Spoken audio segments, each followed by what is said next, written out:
ഖുർആനിലെ 9:5 സൂറത്തു തൗബ 5-ാമത്തെ ആയത്തിൽ കണ്ടുമുട്ടുന്നിടത്ത് വെച്ച് ആ ബഹുദൈവ വിശ്വാസികളെ കൊല്ലണമെന്ന് പറയുന്നത് കേൾക്കുമ്പോൾ ഇതെന്തൊരു വയലൻസ് ആണെന്നും നമ്മുടെ നാട്ടിലെ നോൺ മുസ്ലിംസിനെ കുറിച്ചാണ് ഈ പറയുന്നതെന്നും തെറ്റിദ്ധരിച്ചു പോകുന്ന ആൾക്കാരും ആ തെറ്റിദ്ധാരണ പ്രചരിപ്പിക്കുന്ന കുറച്ച് എത്തിസ്റ്റുകാരുണ്ട് ഇവിടെ.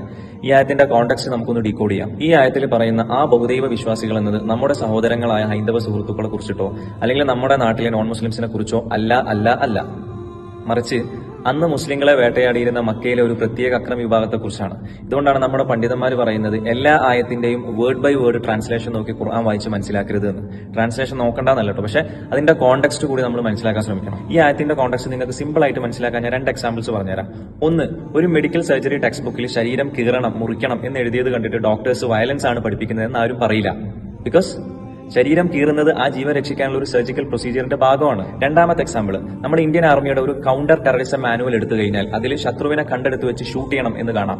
അത് രാജ്യത്തെ സംരക്ഷിക്കാനുള്ള പ്രൊട്ടക്ട് ചെയ്യാനുള്ള ഒരു മിലിറ്ററി പ്രോട്ടോകോൾ മാത്രമാണ്, വയലൻസ് അല്ല. ഇതുപോലെ തന്നെയുള്ള ഒരു ഡിഫൻസീവ് സ്ട്രാറ്റജി മാത്രമാണ് ഖുർആനിലെ ഈ ആയത്തിലുള്ളത്.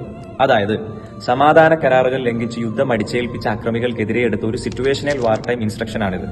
അത്രയേ ഉള്ളൂ. മാത്രമല്ല ഈ ആയത്ത് വളച്ചൊടിക്കുന്ന ഒരു യുക്തിവാദിയും തൊട്ടടുത്ത ആയത്തായ 9:6 സൂറത്തു തൗബയിലെ തന്നെ 6-ാമത്തെ ആയത്തിൽ പറയുന്നത് എവിടെയും പരാമർശിക്കാറില്ല.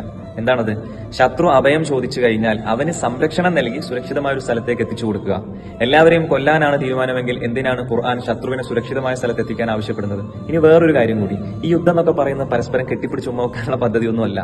ശത്രുവിനെ കീഴ്പ്പെടുത്താനും പരാജയപ്പെടുത്താനും ഉള്ളതാണ് യുദ്ധം. ലോകമഹായുദ്ധങ്ങളുടെ ചരിത്രം എടുത്തു നോക്കിക്കഴിഞ്ഞാൽ ആർക്കും മനസ്സിലാക്കാൻ പറ്റുന്ന ഒരു കോമൺ സെൻസാണിത്. ശത്രുവിനെ കീഴ്പ്പെടുത്തിയോ കൊന്നോ മാത്രമേ ഏതൊരു യുദ്ധവും ജയിക്കാൻ കഴിയൂ. അതൊരു സ്റ്റാൻഡേർഡ് മിലിറ്ററി ഒബ്ജക്റ്റീവാണ്. ഈ ആയത്തിനെ മുസ്ലിംസിന്റെ ഇടയിലും നോൺ മുസ്ലിംസിന്റെ ഇടയിലും വർഗീയതയ്ക്ക് വേണ്ടി ഉപയോഗിക്കുന്നവർ നിങ്ങളുടെ അറിവില്ലായ്മയെ ക്യാപിറ്റലൈസ് ചെയ്ത് മുതലെടുത്തിട്ട് വെറുപ്പ് കച്ചവടം ചെയ്യാണ്. So be smart enough to read the full context in the Quran.